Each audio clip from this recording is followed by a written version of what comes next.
조국 전 장관 일가와 관련된 의혹을 수사하는 검찰이 조 전 장관의 동생 조모 씨에 대한 구속영장을 다시 청구할 것으로 보입니다.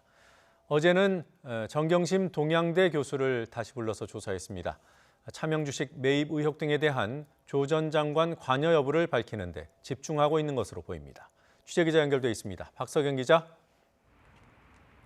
네, 서울중앙지검입니다. 네, 조국 전 장관 동생인 조모 씨, 앞서 한 차례 구속영장이 기각되기도 했죠. 영장 재청구는 언제쯤 이뤄질까요?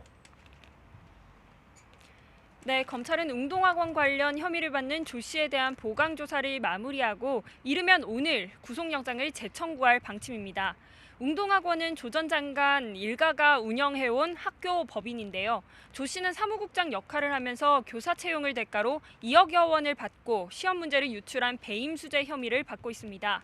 또 웅동학원을 상대로 한 위장 소송으로 학교 법인에 100억 원대 손해를 입힌 배임 혐의를 받고 있습니다. 앞서 검찰은 조 씨가 채용비리 전달책을 해외로 도피시킨 혐의까지 포함해 구속영장을 청구했는데요. 법원은 배임 혐의에 다툼의 여지가 있고 건강 상태 등을 고려했다며 조 씨의 구속영장을 한 차례 기각했습니다. 이후 조 씨가 목 부위 치료를 받고 상태가 더 호전된 뒤에 검찰은 조 씨를 한 차례 더 소환해 보강 수사를 진행해 왔습니다.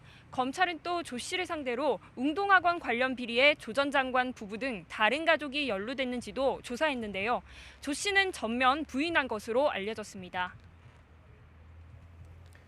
검찰이 어제 정경심 교수를 구속 이후 두 번째로 불러서 각종 혐의에 대한 조사를 했다고 들었습니다.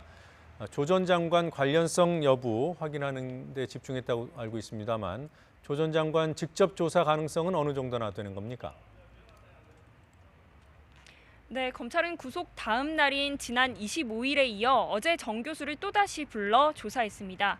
검찰은 정 교수가 지난해 1월쯤 WFM 주식 12만 주를 차명으로 시가보다 싸게 사들인 것으로 보고 있습니다. 매입 당일 조 전 장관 계좌에서 정 교수의 계좌로 5천만 원의 돈이 이체됐다는 일부 언론 보도도 나왔습니다. 조 전 장관은 당시 청와대 민정수석이었기 때문에 이를 알고 있었다면 직무 관련 주식 취득을 금지한 공직자윤리법 위반 소지가 있다고 검찰은 의심하고 있습니다. WFM 측이 조 전 장관의 영향력을 기대하고 싸게 팔았고 조 전 장관도 사전에 알고 있었다면 차익에 대해서는 뇌물 혐의가 적용될 수 있다는 관측도 나옵니다. 그러나 조 전 장관이 투자 사실을 몰랐다면 형사 책임을 묻기 어려운 만큼 검찰은 조 전 장관이 알고 있었는지를 확인하는 데 집중할 것으로 보입니다. 이와 관련해 조 전 장관은 YTN 취재진에게 문자 메시지로 계좌 이체 관련 사실을 알지 못하며 WFM과 연락한 적도 연관도 없다고 해명했습니다.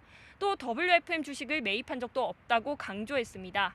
차명 주식 의혹 외에도 조 전 장관은 입시 비리 등 정 교수 혐의에 직간접적으로 얽혀 있습니다. 따라서 이르면 이번 주 조 전 장관 직접 조사가 이뤄질 것이라는 전망이 많습니다. 다만 동생의 영장 재청구에 대한 법원의 판단과 정 교수 추가 조사 일정에 따라 소환 시점이 다소 늦춰질 가능성도 있습니다.